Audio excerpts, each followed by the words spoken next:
আমরা পরিমাণগত রসায়নের অ্যাডভান্স প্রবলেম সলভিং ক্লাসটা আজকে আমরা কন্ডাক্ট করব। আর অ্যাডভান্স প্রবলেম সলভিং ক্লাসে বিগত বছরের অ্যাডমিশনে আসা প্রশ্নগুলো সলভ করি, এবং এগুলো দেখবে যে নর্মাল তোমার বইয়ে যে ম্যাথগুলো আছে তার মতো না, কিছুটা ডিফারেন্ট। কারণ ইউনিভার্সিটি টিচাররা চাইবে কিভাবে স্টুডেন্টদেরকে বাদ দেওয়া যায়, স্টুডেন্টদেরকে তারা নিতে চায় না, তারা বাদ দিতে চায়। সো 1 লাখ স্টুডেন্টের মধ্যে তারা প্রায় তোমার 98,000কেই বাদ দিবে, 2,000কে রাখবে। তো বাদ দেওয়ার উদ্দেশ্য নিয়েই যেহেতু প্রশ্নগুলো করা, তো তোমাদেরকে বুঝতে হবে যেন আমি ওই বাদ দেওয়া লিস্টে না পড়ি, যাদেরকে নিবে আমি যেন তাদের লিস্টে থাকি। তো কিভাবে থাকবা? তো এই প্রশ্নগুলা বুঝে খুব দ্রুত সলভ করার মাধ্যমে, মাথায় ক্যাপচার করার মাধ্যমেই কিন্তু তুমি ওই লিস্টের মধ্যে থাকতে পারবা, তাই না? তো আমরা তো আসলে অনেকদিন এসব নিয়ে কথা বলছি, সামনে আরো কথা বলবো এগুলো নিয়ে, ঠিক আছে? তো প্রথম প্রশ্ন, এটা আমরা একাডেমিক ক্লাসেও পড়াই, কুয়েট 19-20-এ আসছিল, এবং স্টেটমেন্টটা দেখলে অনেক বড় মনে হয়। তো প্রশ্নটা আসলে এত বেশি জটিল না। যেমন খেয়াল করে দেখো যে পাচক রস, গ্যাস্ট্রিক জুস, যেটা আমাদের পাকস্থলীতে তৈরি হয়, এই গ্যাস্ট্রিক জুসের ঘনমাত্রা দিয়ে রাখছে 2.95 মিলিগ্রাম পার মিলিলিটার, অর্থাৎ HCl এর ঘনমাত্রা 2.95 মিলিগ্রাম পার মিলিলিটার। তো এখানে মনে হয় গ্রাম পার লিটারও লেখা যায়, মিলি কাটাকাটি গেলে গ্রাম পার লিটারও থাকে। ওকে, তো পাকস্থলী প্রতিদিন দেখা গেল 1.1 লিটার পরিমাণে তোমার পাচক রস তৈরি করে। তাহলে এই পরিমাণে অ্যাসিড যদি তৈরি হয়, আচ্ছা আমরা মোল সংখ্যাটা বের করে ফেলি না, মোল সংখ্যা না তো ডিরেক্ট আমরা ভর পেয়ে যাব, তাই না? তো ঘনমাত্রা তোমার গ্রাম পার মিলিলিটার হিসেবে দেওয়া আছে, তাহলে কত গ্রাম HCl তৈরি হয় সেটা মনে হয় আমরা বের করতে পারবো। তো চিন্তা করে দেখো, এটাকে আমরা লিখতে পারবো 2.95 গ্রাম পার লিটার, কারণ এই মিলি আর মিলি কাটাকাটি গেলেই গ্রাম পার লিটার থাকে, আর এখানে লিটার হিসেবে দেওয়া আছে। তোমরা সবাই জানো 1000 থেকে 1200 মিলিলিটার পর্যন্ত গ্যাস্ট্রিক জুস নির্গত হয় আমাদের পাকস্থলী থেকে। সো 2.95 এর সাথে গুণ করো হইলো 1.1, সো এত গ্রাম পেয়ে যাবা, এই যে গ্রাম পাবা।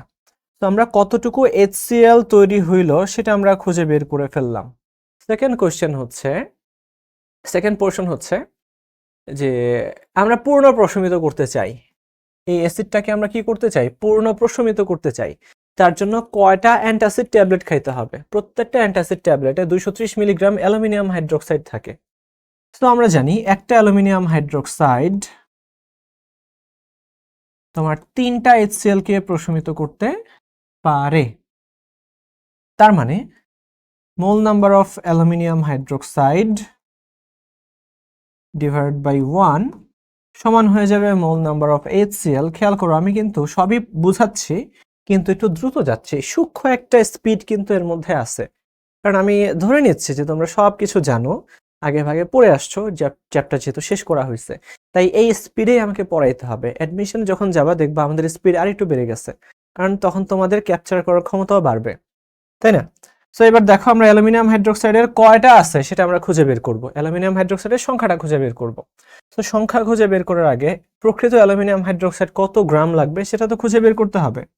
তাই W ডিভাইড বাই অ্যালুমিনিয়ামের ভর হচ্ছে তোমার 27, এটা আমরা সবাই জানি, আর অক্সিজেনের 16, হাইড্রোজেনের 1, টোটাল 17। এর সাথে আমরা গুণ করব হচ্ছে 3কে, ঠিক আছে? আর এখানে আমরা দেখতে পাচ্ছি 2.95 ইন্টু 1.1, আমি ক্যালকুলেটর হাতে নিচ্ছি না, এটাকে আমরা ভাগ করব। দেখো এটাকে আমরা ভাগ করব কি দিয়ে? HCl এর আণবিক ভর দিয়ে, তাই না? আমাদের তো মোল সংখ্যা বের করতে হবে। তো আণবিক ভর হইল 36.5 আর সূত্রের হইল 3। তো ভাইয়া এখান থেকে আমরা কি করব? এখান থেকে W এর মানটা বের করব, অর্থাৎ এত গ্রাম অ্যালুমিনিয়াম হাইড্রোক্সাইড লাগবে আমাদের। তো এত গ্রাম অ্যালুমিনিয়াম হাইড্রোক্সাইড টোটাল লাগবে। তাহলে ভাইয়া ট্যাবলেটের সংখ্যা কত? তো ট্যাবলেটের সংখ্যা যদি আমরা বের করতে চাই, তো টোটাল যদি এই বাক্স পরিমাণে লাগে, প্রত্যেকটা বাক্সের মধ্যে আছে হচ্ছে তোমার 230 মিলিগ্রাম। তো মিলিগ্রামটাকে আমরা গ্রামে নিয়ে নেই, 0.23 গ্রাম। সুতরাং এতটি ট্যাবলেট লাগবে। তো আমরা ধরে নিচ্ছি যে 2.3 গ্রাম অ্যালুমিনিয়াম হাইড্রোক্সাইড লাগবে সবগুলো অ্যাসিডকে প্রশমিত করার জন্য, আর প্রত্যেকটা ট্যাবলেটে আছে 0.23 গ্রাম। তাইলে 0.23 গ্রামে হয় একটা, একে হয় কত, আর 23 গ্রামে হয় কত, বা 2.3 গ্রামে হয় কত? এটার অ্যান্সারটা মনে হয় 10টার মতো আসবে। তোমরা একটু বের করে দেখো ভাইয়া, অ্যান্সার হবে 10, অর্থাৎ ডেইলি 10টা ট্যাবলেট খাইতে হবে। সবগুলো অ্যাসিডকে প্রশমিত করার জন্য। সো এবার তোমরা একটু নিজেরা চিন্তা করো, আমরা কি 10টা করে অ্যান্টাসিড ট্যাবলেট খাই? খাই না। কেন খাই না? কারণ নরমালি এই অ্যাসিডগুলো আমাদের লাগে। এই অ্যাসিডগুলো ছাড়া আমরা খাবার হজম করতে পারি না। খাবার যদি হজম না হয় আমাদের কিন্তু শরীরও ভালো থাকবে না, তাই না? সো অ্যাসিড লাগবে। এটা জাস্ট তোমার পরীক্ষায় দেওয়ার পারপাজে এই কোশ্চেনটা বানানো। সো এই আর কি, এই প্রসেসটা বুঝছো? কতটুকু HCl লাগবে সিক্রিট করে বা নিঃসরণ করে আমাদের পাকস্থলী, সেটা আমরা প্রথমে খুঁজে বের করলাম। তারপরে এতটুকু HCl কে প্রশমিত করতে কতটুকু অ্যালুমিনিয়াম হাইড্রোক্সাইড লাগবে সেটা আমরা খুঁজে বের করলাম। আর এতটুকু অ্যালুমিনিয়াম হাইড্রোক্সাইড কতগুলো অ্যান্টাসিড ট্যাবলেটের মধ্যে থাকবে সেটাও আমরা বের করে ফেললাম। অ্যাপ্রক্সিমেটলি 10টার মতো লাগবে। তোমরা বের করে দেখবা। দেখো 2246 2246 2246 না 246, 2 নম্বর প্রশ্ন। 246 ট্রাইক্লোরোফেনলে ক্লোরিনের শতকরা পরিমাণ কত? সো এটা বোঝাই যাচ্ছে। 2 নাম্বার পোর্শনে ক্লোরিন, 4 নাম্বার এবং 6 নাম্বার পোর্শনে ক্লোরিন থাকবে, আর এখানে হচ্ছে হাইড্রোক্সিল। এটা অনেকটা অ্যান্টিসেপটিক প্রপার্টি আছে এই যৌগটার, অ্যান্টিসেপটিক প্রপার্টি আছে। তো এটাকে তুমি পানিতে নিয়ে যখন ফ্লোর ক্লিন করবে দেখবে যে ফ্লোরটা তোমার জীবাণুনাশক হিসেবে, মানে ফ্লোরটার মধ্যে আর কোনো জীবাণু থাকতেছে না। তো এটা একটা জীবাণুনাশক কেমিক্যাল। আর এটা আমরা ফিনাইল ব্যবহার করি না ফ্লোর ক্লিনার হিসেবে। ফিনাইল কিন্তু এরকমই ক্লোরিনযুক্ত ফেনল যৌগ ধারণ করে থাকে। ওকে, তো আমাদের ক্লোরিনের শতকরা পরিমাণ বের করতে হবে। সো শতকরা পরিমাণ বের করার জন্য আমরা 100% দিয়ে গুণ করে দেই। উপরে ক্লোরিন কতগুলো আছে?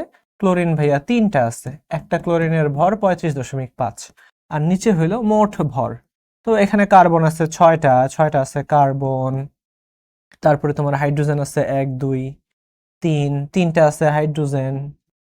তারপরে তোমার 3টা আছে ক্লোরিন, এদের ভরগুলা বসাবা। আর তোমার একটা আছে অক্সিজেন, তো এদের ভরগুলা বসাবা। বসানোর পরে টোটাল ভ্যালুটা তুমি পেয়ে যাবা। সো অ্যান্সার কত আসে তোমরা নিজেরাই ক্যালকুলেশন করে বের করো। তো শতকরা পরিমাণ আমরা ছোটবেলা থেকেই বের করা শিখছি যে উপরে যার শতকরা পরিমাণ বের করতে হবে তার ভর, আর নিচে হবে কি মোট ভর, আর ডানে হবে 100%। ওকে, ক্যারিয়াস পদ্ধতিতে 0.146 গ্রাম জৈব যৌগ থেকে 0.475 গ্রাম HCl পাওয়া যায়। ওই যৌগে ক্লোরিনের শতকরা হার কত? একটু টাফ, খুবই টাফ। আমি যদি বলি যে তুমি এটা খুঁজে বের করো, প্রথম দেখায় মনে হয় 90% ছেলেপেলে তোমরা পারবা না। যত ভালো স্টুডেন্টই হোক, যত ভালো স্টুডেন্ট হোক, সে এনডিসিতে পড়ুক, সে ডিআরএমসিতে পড়ুক, রাজুকে পড়ুক, first boy, second boy, third বয়, যেই আসুক, শুরুতে এটা ভুল করে ফেলতে পারে। কেন ভুল করতে পারে? ছোট্ট একটা ইস্যু এখানে দেখো, ক্যারিয়াস পদ্ধতি শুরুতেই একটা বিদঘুট একটা নাম বলছে, অথচ এই নামের সাথে এই প্রশ্ন সলভ করার কোনো সম্পর্কই নেই। তো শুরুতেই মাথায় কঠিন জিনিস একটা ঢুকাই দিবে যে ক্যারিয়াস পদ্ধতি, হায় হায় এটা তো পড়ি নাই আমরা, শেষ 50% এইখানেই আমরা হেরে গেছি। তো এই জন্য একটা প্রবলেম তৈরি করতে পারে। সো যাই হোক, তোমার ক্যারিয়াস পদ্ধতি হোক আর ক্যারিবিয়ান পদ্ধতি হোক, যে পদ্ধতি হোক, আমরা আগে প্রশ্নটা পড়ব, ঠিক আছে? তো এই পদ্ধতি বাদ। 0.146 গ্রাম জৈব যৌগ থেকে আমরা এতটুকু HCl পাইলাম। তার মানে ধরো যে জৈব যৌগ এরকম ছিল, এখানে কার্বন ছিল, হাইড্রোজেন ছিল, ক্লোরিন ছিল, অনেক কিছু ছিল। এর সাথে আমরা সিলভারের বিক্রিয়া করাইছি অতি উচ্চ চাপে, তারপরে আগুন লাগাই দিছি। তো এখান থেকে যতগুলা ক্লোরিন ছিল সবগুলা ক্লোরিন সিলভার ক্লোরাইড হিসেবে যুক্ত হয়ে গেছে, ঠিক আছে? ওকে, তার মানে এই সিলভার ক্লোরাইডের মধ্যে যতগুলো ক্লোরিন ছিল, এই ক্লোরিনটাই তো জৈব যৌগে ছিল। তার মানে এই সিলভার ক্লোরাইডে যতগুলো ক্লোরিন আছে সেটাই আমাকে খুঁজে বের করতে হবে, আর কিচ্ছু না। তাহলে দেখি ভাইয়া সিলভার ক্লোরাইডে কতটুকু ক্লোরিন আছে। আমরা জানি ক্লোরিনের ভর হইল 108, তাই না ভাইয়া? টোটাল ভর হইল কত? 108 সিলভারের ভর, আর ক্লোরিনের ভর হইল 35.5। তার মানে এতটুকু সিলভার ক্লোরাইডের মধ্যে ক্লোরিন থাকে কত? 35.5 গ্রাম। আর একের মধ্যে কত? আর 0.475 গ্রামের মধ্যে তোমার কতটুকু ক্লোরিন থাকবে সেটা আমরা এখন খুঁজে বের করব।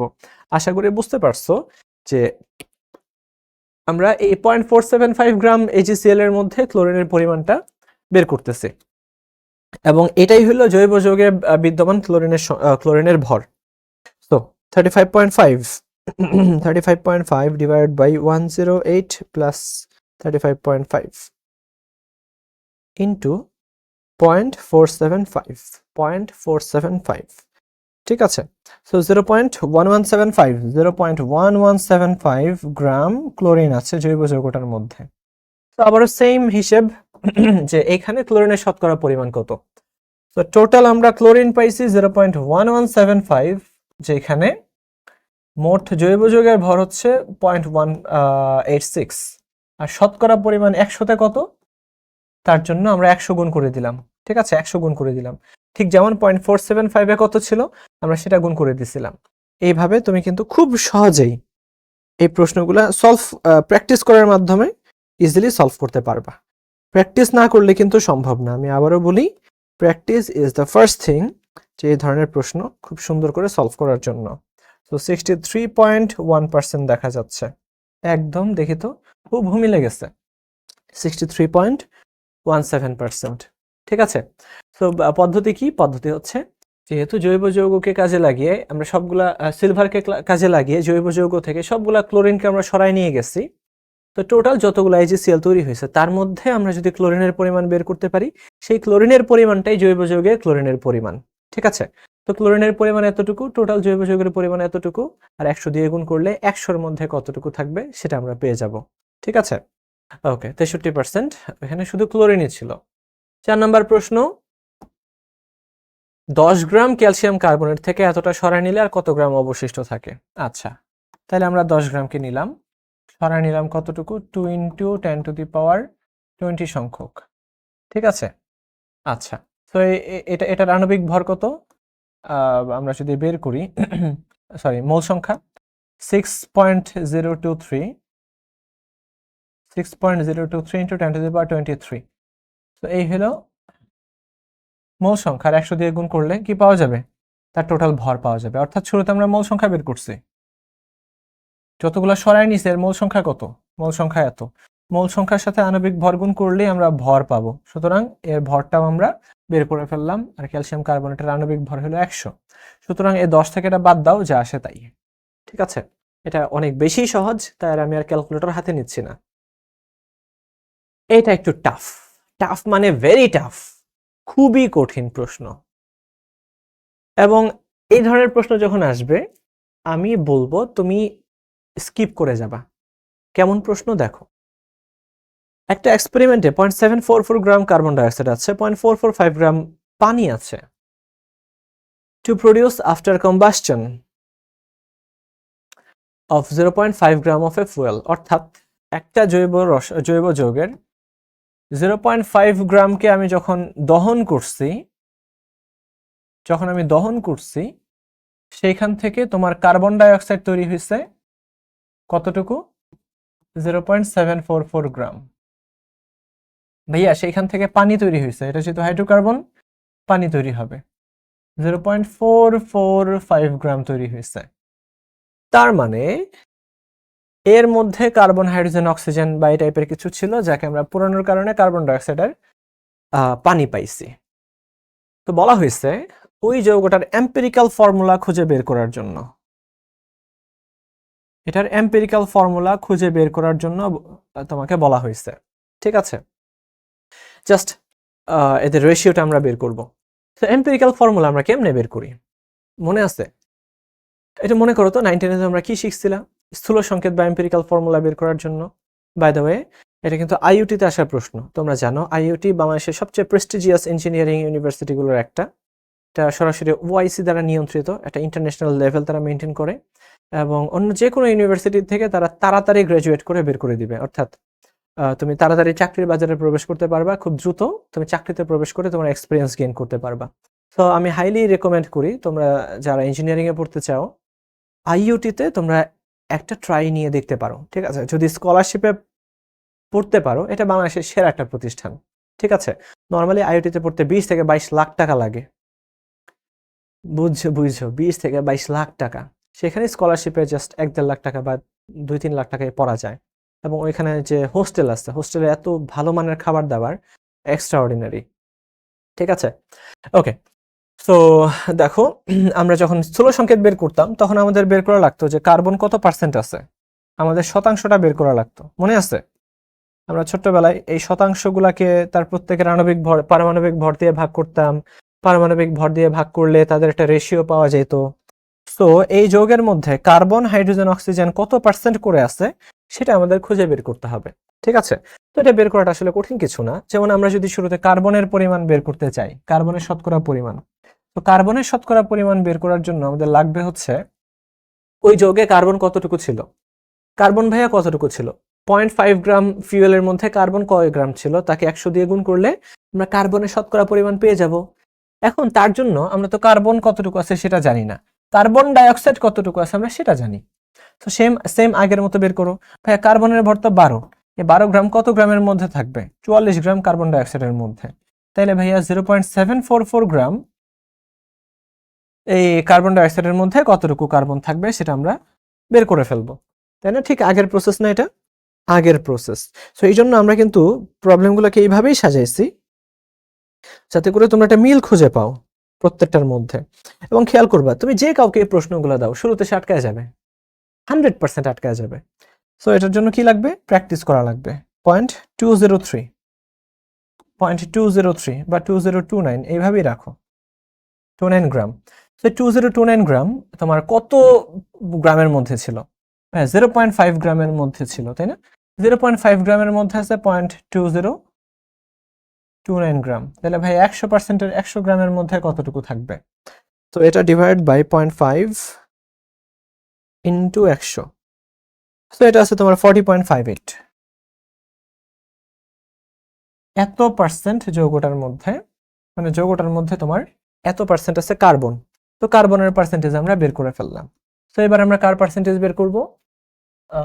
যেহেতু অক্সিজেনের সাথে বিক্রিয়া করানোতে পানি তৈরি হয়েছে, তার মানে অবশ্যই সেখানে হাইড্রোজেন ছিল। বুঝতে হবে, বুঝতে হবে। ওইখানে অক্সিজেন আমরা বের করব না, কারণ অক্সিজেনের সাথে অক্সিজেন বিক্রিয়া করলে পানি হওয়ার কথা না। হাইড্রোজেনের সাথে অক্সিজেন বিক্রিয়া করানোতে পানি তৈরি হয়েছে, তার মানে এবার আমরা হাইড্রোজেনের পরিমাণটা বের করব। তো খেয়াল করো, আমরা জানি পানির মধ্যে 2 গ্রাম থাকে হাইড্রোজেন, আর টোটাল পানির ভর হলো 18।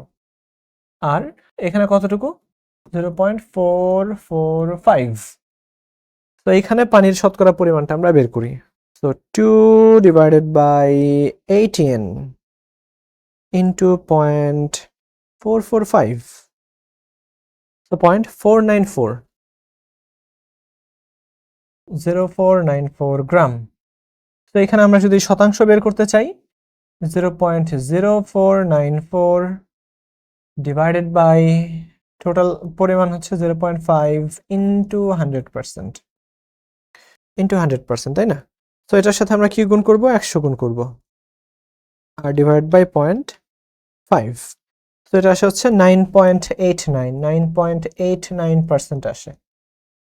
তো আমরা কার্বনের শতকরা পরিমাণ পাইছি, আমরা হাইড্রোজেনের শতকরা পরিমাণ পাইছি, তার মানে এটা কিন্তু 100% হয় নাই এখনো।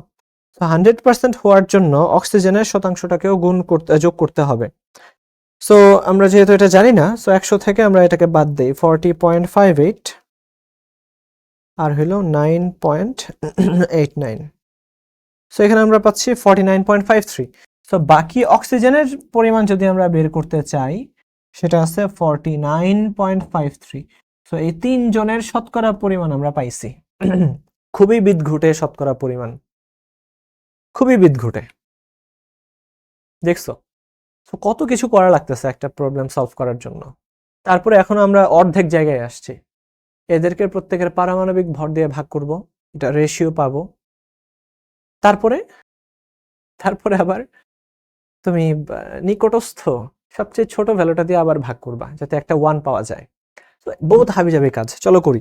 এই জন্যই বলছি শুরুতে, এই ধরনের ম্যাথ যখন আসবে, যখন 4টা 5টা 6টা ধাপ পার করে যাওয়া লাগবে, নেভার এভার এই ধরনের প্রশ্ন সলভ করার কোনো মানেই হয় না। এটা সলভ করতে গেছো তো আটকে গেছো। তো আমরা দেখি carbon is to hydrogen is to oxygen, এদের রেশিওটা কেমনে বের করব? প্রত্যেককে তার পারমাণবিক ভর দিয়ে ভাগ করব। হাইড্রোজেনের পারমাণবিক ভর 1 আর অক্সিজেনের পারমাণবিক ভর হইল 16। অক্সিজেন কতটুকু আছে? 49.53%, 49.53% আছে অক্সিজেন। আর হাইড্রোজেন আছে কতটুকু? 9.89, 9.89 আর কার্বন আছে কতটুকু 40.58 40.58 40.58 তো এবার এদেরকে ভাগ করতে থাকো দেখো ভাগ হইল 16 3.095 3.095 এটা পাইলাম এখান থেকে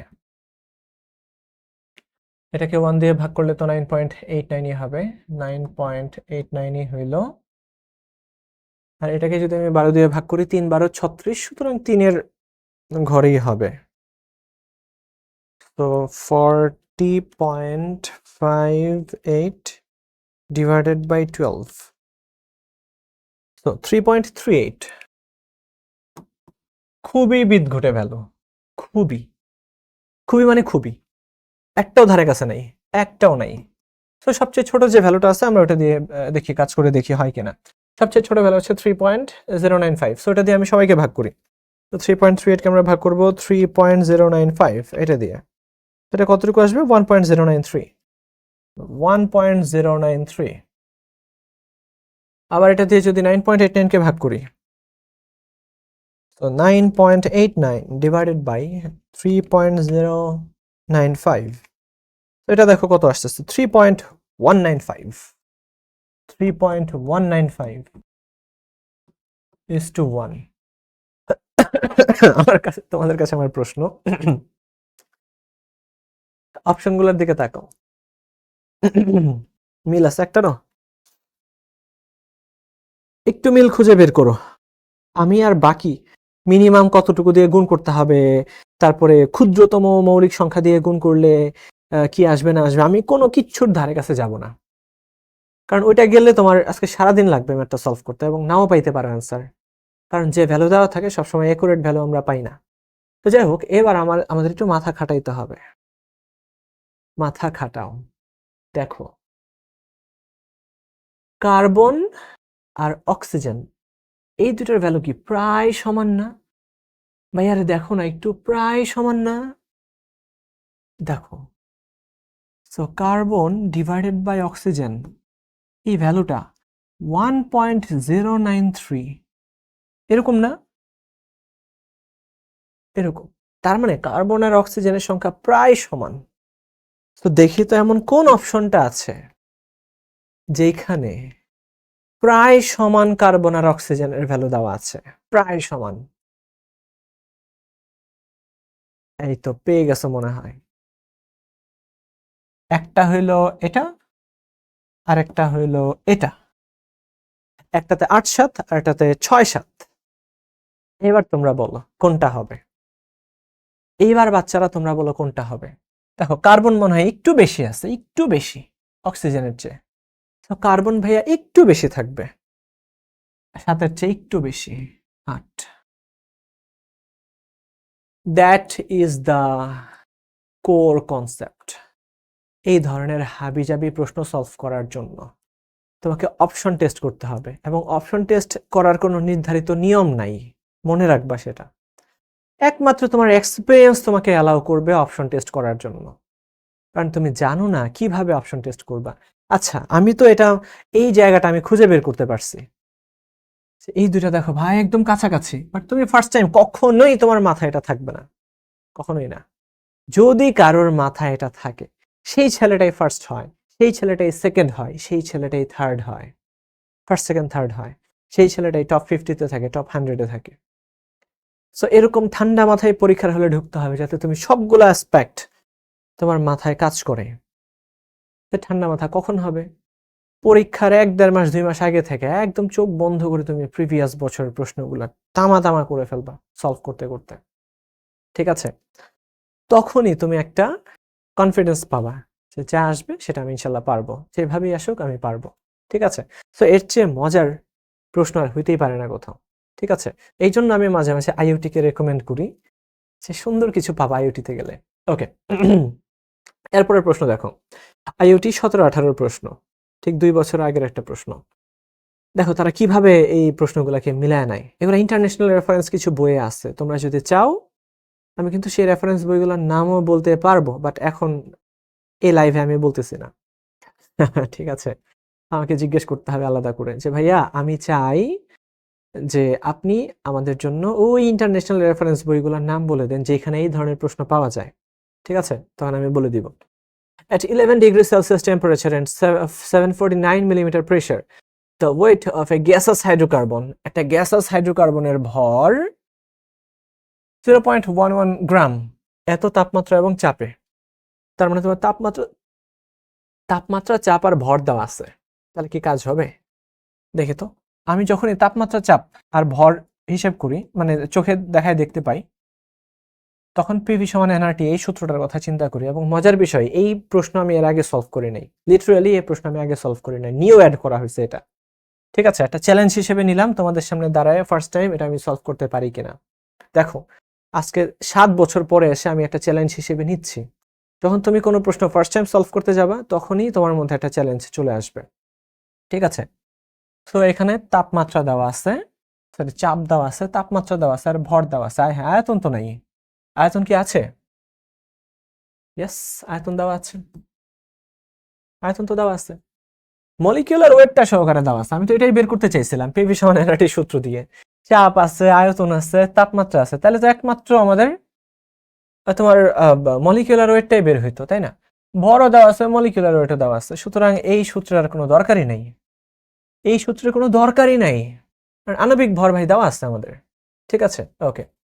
so if in that compound there is 85.71% of carbon, then what is its molecular formula? আণবিক সংকেত খুঁজে বের করো। ঠিক আছে, ওকে। সো আণবিক সংকেত বের করার জন্য আগে আমাদের কি বের করতে হয়? আমাদের স্থূল সংকেত বের করতে হয়, এম্পিরিক্যাল ফর্মুলা বের করতে হয়, যেটা এর আগের প্রশ্নে ছিল। তো আমরা এম্পিরিক্যাল ফর্মুলা বের করব ভাইয়ারে, তার জন্য কি লাগবে? এই প্রত্যেকটার শতাংশ লাগবে। এবং মজার জিনিস দেখো, শতাংশ দেওয়া আছে, যেখানে কার্বন 85.71%, এটাকে আমরা কত দিয়ে ভাগ করব? কার্বনের আণবিক ভর দিয়ে ভাগ করব। অক্সিজেনের পার্সেন্টেজ কত? তাকে আমরা 1 দিয়ে ভাগ করব। প্রশ্ন হচ্ছে অক্সিজেনের পার্সেন্টেজ কত? তো ভাই অক্সিজেনের পার্সেন্টেজ হইল 100 থেকে বাদ দিলেই হবে এটাকে, 15.85.71। এটা কত হয়ে গেল? 14.29, 14.29%। তো প্রত্যেকের পারমাণবিক ভর দিয়ে ভাগ করলাম, আমরা তাদের শতাংশ রেশিওটা পেয়ে গেলাম। সো এই যে রেশিও পাওয়া গেল, এটা কতটুকু আসে দেখি। 85 কে আমরা 12 দিয়ে ভাগ করব, 85.71। তোমরা হয়তো ফিল করতে পারতেছো আমার মধ্যে যে একটা উত্তেজনা কাজ করতেছে, লিটারালি ভাই একটা উত্তেজনা কাজ করতেছে। আমি যখন কোনো প্রশ্ন সলভ করতে যাই, আমার মধ্যে লিটারালি একটা চ্যালেঞ্জ কাজ করতে থাকে আমার মাথায়, লিটারালি একটা চ্যালেঞ্জ কাজ করতে থাকে এবং একটা মজা কাজ করতে থাকে যে আমি নতুন কিছু একটা সলভ করতে যাচ্ছি। ঠিক আছে, 14.29। তো I am really enjoying this moment. আমি প্রত্যেকটা মোমেন্ট এনজয় করতেছি এই ক্লাসের। তো খেয়াল করে দেখছো কি 7 পয়েন্ট, এটা আমি 2টা দিলাম কেন? 7 পয়েন্ট, তার মানে এটা ঠিক ডাবল না এটা? এই যে দেখো 14 দুগুণে 28, 25 দুগুণে 50, মানে প্রায় 29 হয়ে যাবে। তো এই মজাগুলো নিতে হবে তোমাদের। তো 1:2, তুমি যদি 7 দিয়ে ভাগ করে দাও 1:2 আসবে। তো আমরা আমাদের এম্পিরিক্যাল ফর্মুলা বা স্থূল সংকেত পেয়ে গেছি, সেটা হলো CH2। ওকে, সো এবার তো আমরা আণবিক ভর 56 দেওয়াই আছে, আণবিক ভর 56। তো আমরা ধরে নিচ্ছি টোটাল হলো CH2 ইন্টু N, এটা সমানই কত? 56। তো কার্বনের 12, হাইড্রোজেনের টোটাল 2, সো 14 ইন্টু N সমান হইল 56। সুতরাং 4, 14, 56, N এর ভ্যালু 4। তো আমরা আমাদের মলিকিউলার ফর্মুলা পেয়ে গেলাম কত? C4H8, butene molecular formula, butene. তো দেখো কত কিছু ছিল দেওয়া, টেম্পারেচার দেওয়া, প্রেসার দেওয়া, তারপরে ভর দেওয়া, আয় হায় ভলিউম পর্যন্ত দেওয়া। এইসব দেখে তো শুরুতেই মাথাটা গেল নষ্ট হয়ে। তো আমি কি করলাম, পিভি সমান এনআরটি সূত্রটা আগে বসাইলাম, বসায় দেখলাম আচ্ছা এগুলোর কি দরকার আছে আদৌ? নাই ভাই, আণবিক ভর দেওয়াই আছে আমাদের, তাপমাত্রা, চাপ, ভর, আণবিক ভর সব দেওয়া। তখন আর আমি পিভি সমান এনআরটি কেন ব্যবহার করব, দেওয়াই তো আছে, তাই না? তো গেল, আমাদের লাগবে শুধু এটাই। ওকে, গেল। তো বাংলাদেশের মানুষ জৈব বর্জ্য পদার্থ তৈরি করে এত অণু মিথেন গ্যাস পাওয়ার জন্য, যাই হোক এটা কিন্তু অনেক সহজ, খুবই সহজ, এটা আমি স্কিপ মেরে যাব। তো এটা তোমরা নিজেরা বের করো, নিজেরা বের করো। একজন মানুষ এতগুলা মিথেন গ্যাস তৈরি করে, 17 কোটি মানুষ কতগুলা মিথেন গ্যাস তৈরি করবে, তার ভর কত, এটা তো ঐকিক নিয়ম জাস্ট। ওকে, বোটেক্স 2001 সাল 2 সালের প্রশ্ন, সালফিউরিক অ্যাসিডে উপস্থিত, তো এবার আসে আসলে মজার জায়গাতে, আমাদের অ্যাসিড ক্ষারের জায়গাতে। তো সালফিউরিক অ্যাসিডের উপস্থিতিতে 0.6 গ্রাম অবিশুদ্ধ সালফিউরিক অ্যাসিড দ্রবণ তোমার এটা হয়তো বা সালফিউরিক অ্যাসিডের দ্রবণ, সালফিউরিক অ্যাসিড না হয়ে এটা হবে হচ্ছে তোমার H2O2,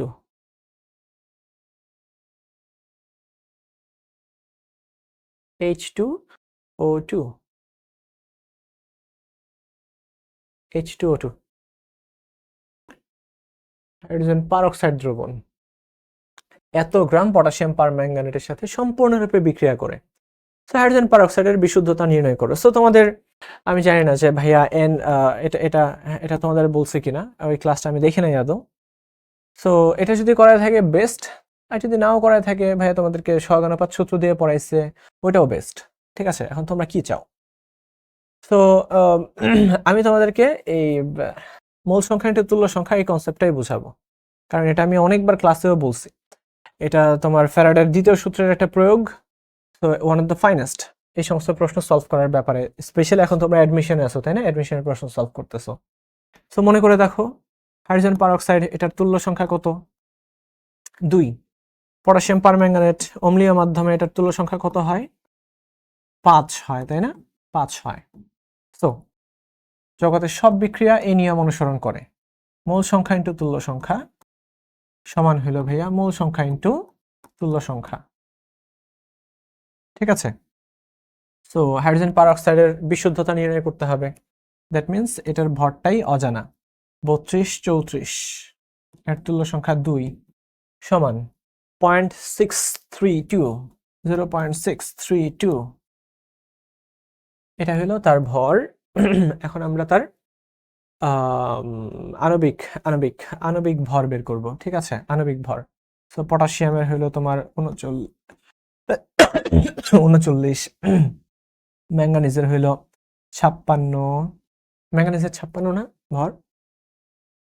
আমি যদি ভুল না করে থাকি ম্যাঙ্গানিজের ভর এমনই হওয়ার কথা, ম্যাঙ্গানিজের হচ্ছে 25, আয়রনের 26, ম্যাঙ্গানিজেরও 56 এর আশেপাশে, আর অক্সিজেনের হইল 16, সো 4 16 64, আর এটার তুল্য সংখ্যা 5। সো এখান থেকে তোমরা কি বের করবা? ডাব্লিউ বের করবা। ঠিক আছে, তো বিশুদ্ধ হাইড্রোজেন পারঅক্সাইড এত গ্রাম আছে। তো তাহলে আমরা হাইড্রোজেন পারঅক্সাইডের শতকরা বিশুদ্ধতা বের করি। তো এত গ্রাম বিশুদ্ধ হাইড্রোজেন পারঅক্সাইড আছে কত গ্রামের মধ্যে? 0.6 গ্রামের মধ্যে এত গ্রাম আছে, সুতরাং 100 গ্রামের মধ্যে কতটুকু থাকবে? 100 গ্রামের মধ্যে কতটুকু থাকবে? ঠিক আছে, তো এটাই হলো তোমার শতকরা বিশুদ্ধতা। তারপরে দেখি টিন সালফেট, টিন টু সালফেটের সাথে আমরা পটাশিয়াম ডাইক্রোমেটকে বিক্রিয়া করাইছি, অ্যাসিডের উপস্থিতিতে বিক্রিয়াটা সমতা করো এবং সমাধান লিখো। ঠিক আছে, মানে উৎপাদও লিখো। তো খেয়াল করে দেখো, স্টেনাম এখানে +2 আর পটাশিয়াম ডাইক্রোমেট +6, সো এটা ম্যাক্সিমাম জারণ মানে পৌঁছে গেছে, সো এটা জারক, এটার ইলেকট্রন তোমার দান করতে পারবে না, এটাকে গ্রহণ করতে হবে, সো এটা হয়ে যাবে বিজারক, সো এটা দান করবে।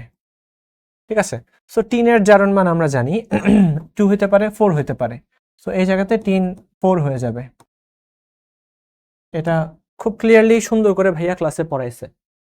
তারপরে ক্রোমিয়াম তোমার +6 থেকে ইলেকট্রন গ্রহণ করে +3 তে চলে আসে, সো ক্রোমিয়াম 2 সালফেট তৈরি করে। মনে আছে মুখস্থ যে করতে হবে, এটা ভাইয়া ক্লিয়ারলি তোমাদেরকে বলছে যে চার্টটা দেওয়া আছে, চার্ট অবশ্যই মুখস্থ করবা। ঠিক আছে, তো জারকে যতগুলো অক্সিজেন আছে ততগুলা পানি তৈরি হবে। সো তার আগে প্রথমে যেন কি করা লাগতো, এই যে বিজারকের তুল্য সংখ্যা জারকের পাশে আর জারকের তুল্য সংখ্যা বিজারকের পাশে বসাইতে হবে। তো এখানে 2 এখানে 6। তো আমরা যদি রেশিও তৈরি করি, রেশিওটা হবে 1:3। ঠিক আছে, 1:3। সো এখানে মনে হয় 3টা দিয়ে দিলেই হবে, 3টা। তো আমরা কি করব, 3টা টিন সালফেট, একটা পটাশিয়াম ডাইক্রোমেট। ঠিক আছে, আর যত সালফিউরিক অ্যাসিড লাগুক, এটা আমাদের আসলে চিন্তার কোনো বিষয়ই না। ওকে, তো সে 6টা ইলেকট্রন গ্রহণ করবে একা, আর সে 3 জনে মিলে 6টা ইলেকট্রন দান করবে। মিলে গেছে। ওকে, সো 7টা আছে অক্সিজেন, সো 7টা তৈরি হবে পানি। সো 7টা পানি তৈরি করার জন্য 14টা S+ লাগে, যে 14টা দেখো এখানে অলরেডি 7 দেওয়া আছে। তো 7টা সালফিউরিক অ্যাসিড লাগবে। এবার এখানে পটাশিয়াম আছে 2টা, তো আমরা পটাশিয়ামটাকে মিলাই দেই। শুধু পটাশিয়াম প্লাস হিসেবে থাকবে না, এটাকে একটা নেগেটিভ চার্জ এর মধ্যে অ্যাড করে দেওয়া লাগবে। So potassium sulphate. তো এবার মিলাই দেখো, 3টা সালফেট আছে বাম পাশে, আর এখানে 7টা, টোটাল 10টা, আর এখানে 2 ক্রোমিয়াম আছে, এখানে 2টা, এখানে 2টা। তো প্লাস চিহ্নটা এখানে দাও।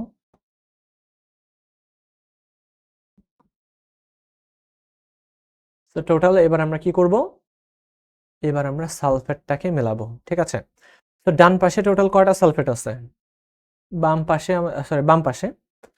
বাম পাশে টোটাল সালফেট আছে হইল 7টা, আর এখানে 3টা, তোমার 10টা।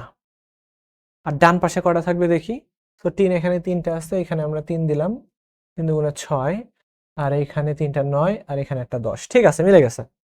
তো আমাদের 1 নাম্বার কাজ হলো উৎপাদ কি কি তৈরি হবে সেটা লেখা, জারকের তুল্য সংখ্যা বিজারকের পাশে, বিজারকের তুল্য সংখ্যা জারকের পাশে লেখা, জারকের যতগুলো অক্সিজেন আছে ঠিক তত সংখ্যক পানি তৈরি করা, আর পানি তৈরি করার জন্য হাইড্রোজেন আসে বিজারকের কাছ থেকে, বিজারকে যদি হাইড্রোজেন না থাকে তাহলে হাইড্রোজেন আসবে মাধ্যম থেকে।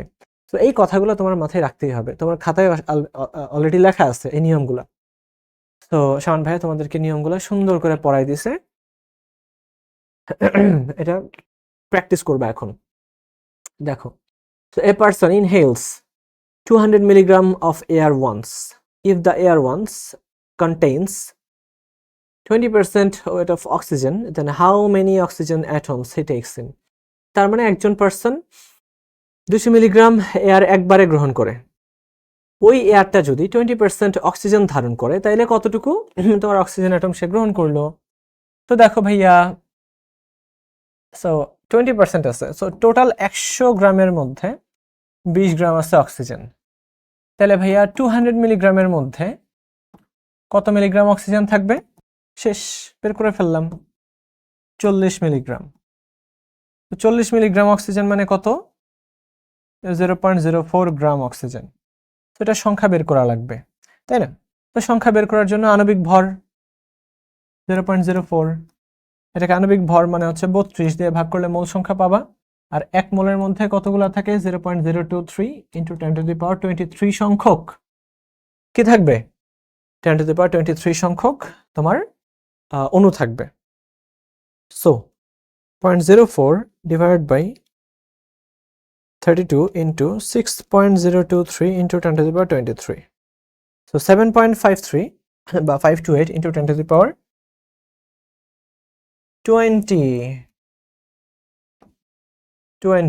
এটা হবে অ্যান্সার। সো হুটহাট অ্যান্সার করলে কিন্তু হবে না, দেখতে হবে আসলে সঠিক উত্তরটা কি। দেখছো, খ আর ঘ কিন্তু একদম মিলাই দিছিল, জাস্ট 10⁻12 বা 10⁻20 এরকম আমাদেরকে দেখতে হবে। ওকে, আর বাকি সবই তো দেখতেছি যে মোটামুটি সেম। আমরা দেখি যে এত গ্রাম জৈব যৌগকে দহনের পর কার্বন ডাইঅক্সাইড এবং অক্সিজেন বাষ্পের ওজন যথাক্রমে এত হয়, তাইলে এদের শতকরা পরিমাণ নির্ণয় করো। অলরেডি করে দিছি না, করে দিছি।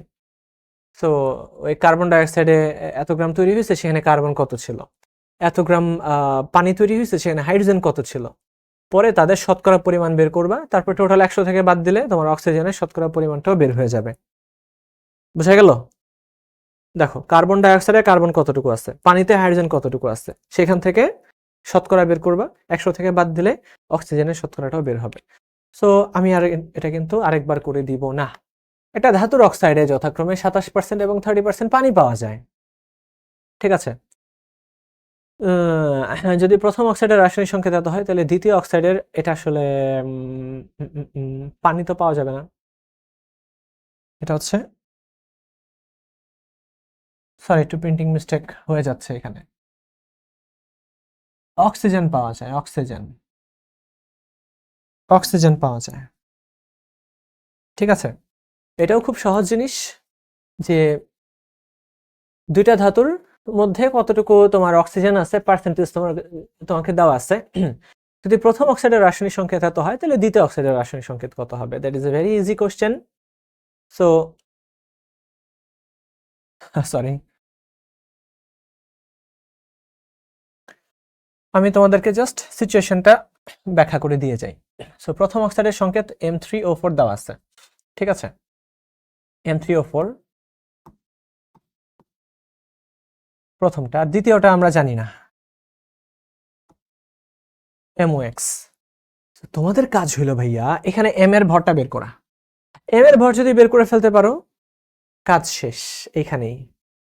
ঠিক আছে, তো M এর ভর কি আমরা বের করতে পারবো বাবুরা? এটা একটু উল্টা, আগেরটার উল্টা। M এর ভর আমরা ইজিলি বের করতে পারবো। এখানে বলে দিছে যে অক্সিজেন আছে তোমার 27%। ভাইয়া রে, অক্সিজেন যদি 27% থাকে, তাহলে দেখো তো আমরা ধরে নিচ্ছি M এর ভর হলো X, আর অক্সিজেনের ভর তো আমরা জানি। তাইলে প্রথমটাতে তোমার 27% আছে অক্সিজেন, তাইলে অক্সিজেন টোটাল আছে 4টা, তো 16 × 4। আর আমরা যদি ধাতুর ভরকে X ধরে নিই, X আছে 4টা, আর অক্সিজেন, সরি X আছে 3টা, আর অক্সিজেন আছে কয়টা? 4টা। এটাকে 100 দিয়ে গুণ করলেই পাওয়া যাবে। তো এখান থেকে X এর মান বের করতে পারবা না? X এর আণবিক ভর আমরা এখান থেকেই বের করতে পারবো। তো X এর আণবিক ভর যখন বের হয়ে যাবে, সেকেন্ডটা তো আরো ইজি। সেকেন্ডটা আমরা ধরে নিচ্ছি MOY, X এ তো একবার বের করছি MOY। তো এখানে আমরা Y এর মানটা বের করলেই কাজ শেষ। ঠিক আছে, চলো আমরা করি। সেকেন্ডটাতে অক্সিজেন পাওয়া যায় 30%। তো অক্সিজেন হইল Y সংখ্যক আছে। ঠিক আছে, সো M তো একটাই আছে, সো M এর মান তো আমরা বের করছি প্রথমটা থেকে, X এর মান আমরা জানি। তো আবার Y সংখ্যক আছে অক্সিজেন, এটা হলো তোমার 30%। 100 দিয়ে গুণ না করলে 0.3 হবে। তো এখান থেকে যখন আমরা Y এর মানটা বের করব, কাজ কিন্তু শেষ। ওইটাই হচ্ছে দ্বিতীয় অক্সাইডের রাসায়নিক সংকেত MOY। তো আমার ইচ্ছা করতেছে তোমাদেরকে আমি এটা বের করে দিয়ে যাই, বাট তোমরা অনেকেই হয়তো ভাবতেছো ভাই পারবো তো, আপনি এত সব করায় দেন কেন? আমরা তো এটা পারি, আমরা তো এখনো অনেক ছোট না, আমরা অনেক বড় হয়েছি এখন। ইয়েস, তোমরা অনেক বড় হয়েছো। 16 × 4 × 100 ডিভাইডেড বাই 27.6। তো এটা হলো এটা। সো এখান থেকে আমরা বাদ দিব কাকে? 464কে বাদ দিব, -64। দেখো এক লাইনে করে দিব এটা। অ্যাডমিশন এই কারণেই মজা, অ্যাডমিশন এই কারণেই মজা, কারণ এখানে তোমার সবকিছু ব্যাখ্যা করে বলতে হবে না। 96, তাহলে বুঝাই যাচ্ছে এটা 56 আয়রন। আয়রন এটা, তাই না? আয়রন তো। তো এটা বের হয়ে গেল। সো আমরা এবার এক্স এর ভ্যালুটা বসায় দেই। আয়রন 56 বসায় দিলাম। তো এবার আমরা একটু আর গুণ ভাগ করি। তো 16y সমান হইল 0.3 × 56, 16 × y। তাইলে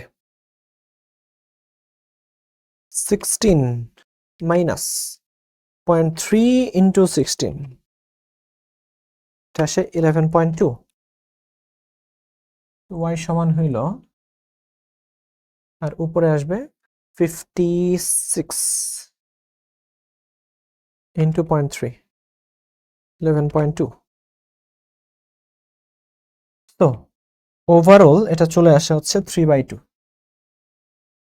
ওভারঅল দেখছো মানে কত সুন্দরভাবে এগুলা কিন্তু সলভ করা যায়, তোমার এত জায়গায় লাগে না অ্যাডমিশনে। কেন যারা টপার হয় তারা কেন এত ইজিলি টপার হয়ে যায়? এই জন্যই হয়ে যায়, বুঝছো? তো এটা হলো কি 3/2। 3/2, তো 3/2 এর মানেই হচ্ছে M2O3। তো ফেরিক অক্সাইড আমরা যদি একদম ক্লিয়ারলি উল্লেখ করি, এটা হলো ফেরিক অক্সাইড। তো বলো কেমন মজা, কেমন মজা বলো। এই প্রশ্নগুলো আমি পার্সোনালি আইআইটির প্রশ্ন ব্যাংক থেকে, ইন্টারন্যাশনাল প্রশ্ন ব্যাংক থেকে এই প্রশ্নগুলো কিন্তু ভাইয়া কালেক্ট করা, ঠিক আছে? সো তোমরা যদি এগুলো ঠিকঠাক বুঝতে পারো, তো আমি বলবো যে তোমরা সেই ইন্টারন্যাশনাল লেভেলের স্টুডেন্টদের পর্যায়ে চলে গেছো, আইআইটি লেভেলের স্টুডেন্টদের পর্যায়ে চলে গেছো, ঠিক আছে? সো এগুলা কিন্তু আসলে তোমার হেলাফেলা করে কাটানোর জিনিস না।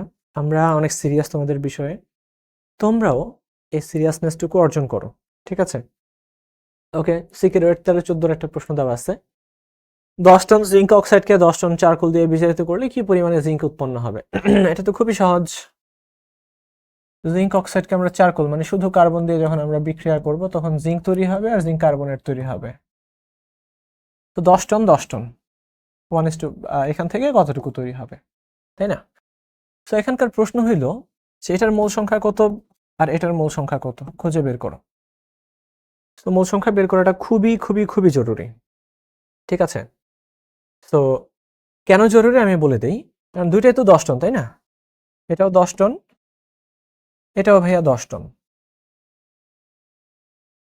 পরিমাণ দুইটার গ্রামে বা কেজিতে সমান দেওয়া আছে, ভর হিসেবে সমান দেওয়া আছে, কিন্তু মোল সংখ্যায় কিন্তু দুইটা সমান হবে না। কারণ দেখো এটাকে আমরা ভাগ করব, জিঙ্ক হচ্ছে 65 আর অক্সিজেন হচ্ছে 16, এটাকে আমরা ভাগ করব 71 দিয়ে, এটাকে ভাগ করব 12 দিয়ে। তাহলে এই ভ্যালুটা ছোট, এই ভ্যালুটা ছোট বিক্রিয়া করে 1:1 রেশিওতে। যে ভ্যালুটা ছোট এটাই তাড়াতাড়ি শেষ হবে, সুতরাং এটাই হচ্ছে আমাদের লিমিটিং বিক্রিয়ক। এটা আমাদের লিমিটিং বিক্রিয়ক, সো এটাকে ধরেই কাজ করতে হবে, কার্বনকে ধরে কাজ করতে হবে না। কার্বন অনেক বেশি পরিমাণে দেওয়া আছে, ওটা শেষ হবে না, শেষ হয়ে যাবে এটা। এটা শেষ হয়ে যাওয়ার সাথে সাথে সব জিঙ্কও তৈরি হয়ে যাবে। কাহিনী কি বুঝাইতে পারছি বাবুরা আমার? বুঝাইতে পারছি? আশা করি বুঝাইতে পারছি। সো জিঙ্কের ভর 65 সমান হইল ওটা হলো 10 টন, 10,000 কেজি। সো 10 × 10⁻³ কেজি, তার সাথে আরো 10⁻, আচ্ছা এখানে তো টনই আমরা বের করতে পারি, 10 টন টনই বের করে ফেলবো। আর জিঙ্ক অক্সাইডের আণবিক ভর হইল 65 + 16। এই তো ডাব্লিউ সমান কত আসবে দেখো, 10 × 65 মানে 650 ডিভাইডেড বাই 65 যোগ 16, 8.024, 8.024 বা 03, 8.03।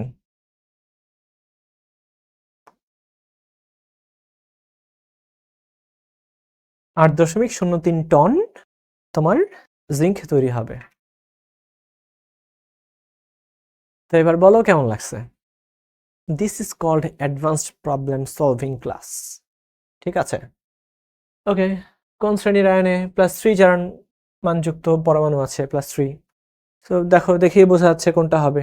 প্রথমটাই তো মনে হয়, প্রথমটাই কি? ইয়েস, প্রথমটাই। প্রথমটা একটু ভুল দেওয়া আছে, Cl2 মাইনাস হবে,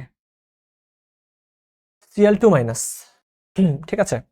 সো ক্লোরিনের যদি X হয় আর অক্সিজেনের হইল -2 × 2, তার মানে -4, দুইটা অক্সিজেনের জন্য -4 সমান হলো -1। সো এখান থেকে হয়ে গেল কি +3। This is called experience. এটাই এক্সপিরিয়েন্স, কারণ দেখে বোঝা যাচ্ছে এটা ক্লোরাস অ্যাসিড, এখানে +3 থাকে। হাইপোক্লোরাসে 1, ক্লোরাসে 3, ক্লোরিকে 5, পারক্লোরিকে 7। এটা দেখেই ডিরেক্ট মাথায় ঢুকে গেছে। এখানে প্রশ্ন ভুল দেওয়া আছে, সেটাও আমি ঠিক করে ফেললাম, কারেকশন করে ফেললাম। সো NO2+ কখনোই হয় না, NO2+ হয়, ঠিক আছে? তো এই হলো অবস্থা, অ্যান্সার হলো এটা। বাকি একটা তো দেখো +3 নাই। Thank you. এর মাধ্যমে তোমাদের অ্যাডভান্স প্রবলেম সলভিং ক্লাসটা হয়ে যাচ্ছে। তো তোমাদের কেমন লাগছে অবশ্যই জানাবা। তোমরা তোমাদের গ্রুপে পোস্ট করবা, তোমরা প্রয়োজনে পার্সোনালি পোস্ট করবা, করে আমাদেরকে জানাবা। ঠিক আছে? যদি এরকম আরো প্রশ্ন তোমাদের প্রয়োজন হয়, যদি মনে হয় যে ভাই আরো এরকম প্রশ্ন সলভ করেন, আরো আছে, হাজার হাজার প্রশ্ন আছে আমাদের কাছে, আমার কাছে আছে। তো যদি এরকম প্রশ্নগুলো চাও অবশ্যই নক করো যে ভাইয়া এরকম আরো প্রশ্ন দেন, আমি আরো প্রশ্ন দিব। ঠিক আছে? তো সবাই ভালো থাকো, সুস্থ থাকো। সবাই ভালো থাকো। আসসালামু আলাইকুম।